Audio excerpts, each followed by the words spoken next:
ಮತಪ್ರಭುಗಳೇ, ಏನಪ್ಪಾ ಆಗ್ತಾ ಇದ್ರಿ ಅಂತ ನೋಡ್ತಾ ಇದ್ದೀರಾ? ಪಾಪ ಸಾರ್ವಜನಿಕರು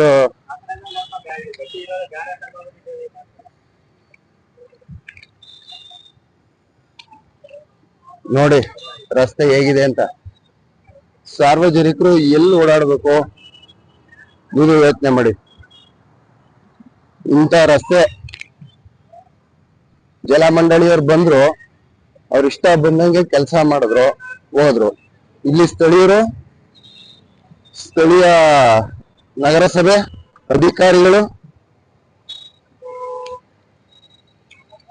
ಸಂಬಂಧನೇ ಇಲ್ಲ. ಯಾರ್ ಬೇಕಾದ್ರೂ ಬಂದು ರಸ್ತೆ ಹಾಕೊಂಡು ಹೋಗ್ಬೋದು.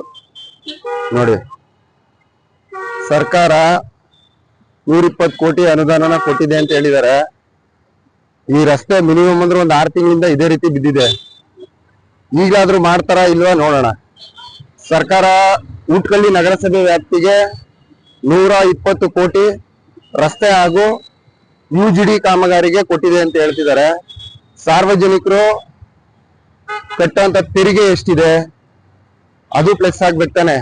ನೋಡಿ, ಶಾಲಾ ಮುಖ್ಯ ದ್ವಾರ ಎಲ್ಲಿದೆ ಅಂತಂದ್ರೆ ಮುಖ್ಯ ದ್ವಾರ ನೋಡಿ, ಮುಖ್ಯ ದ್ವಾರದಲ್ಲೇ ಈ ತರ ಕಚಡ ರಸ್ತೆ ಇದೆ. ಇನ್ನ ಯಾರು ಹೇಳೋರಿಲ್ಲ. ಇಲ್ಲಿ ಶಾಸಕರು ನಾಪತ್ತೆ ಆಗಿದ್ದಾರೆ. ದಯಮಾಡಿ ಶಾಸಕರು ಯಾರು ಇದ್ರೆ ಅವ್ರನ್ನ ಕರ್ಕೊಂಡ್ಬಂದು ತೋರಿಸಿ, ಅವರ ಸಹಚರರು ಬನ್ನಿ. ಇನ್ನು UGD ತೋರಿಸ್ತೀನಿ ನೋಡಿ.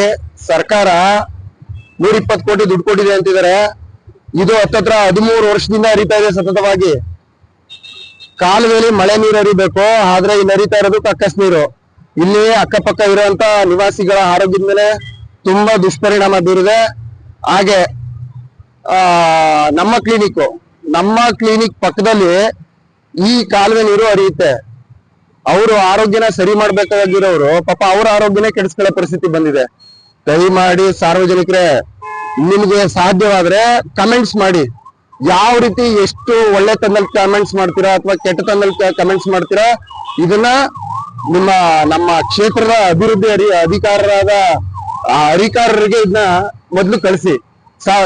ಶಾಲಾ ಮಕ್ಕಳು ಎಲ್ಲಿ ಓಡಾಡ್ಬೇಕು, ಅವ್ರ ಪರಿಸ್ಥಿತಿ ಏನು, ಈ ಯಾವ್ದೋ ಮುಖ್ಯ ದ್ವಾರ ಸಿಗ್ನಲ್ ಪಕ್ಕದಲ್ಲೇ, ತುಂಬಾ ದೂರ ಇಲ್ಲ, ಲಕ್ಷಾಂತರ ಜನ ಓಡಾಡೋ ದಾರಿನೇ ಈ ತರ ಮಾಡ್ತಾರೆ ಅಂದ್ರೆ ಈಗ ನೋಡೋಣ. ಈಗ ಇದನ್ನ ತಲುಪಿಸಿ ಕೆಲಸ ಯಾವ ರೀತಿ ಆಗುತ್ತೆ ಏನು ಅಂತ ನಾನು ನಿಮ್ ಮುಂದಕ್ಕೆ ತಗೊಬಂದು ತೋರಿಸ್ತೀನಿ.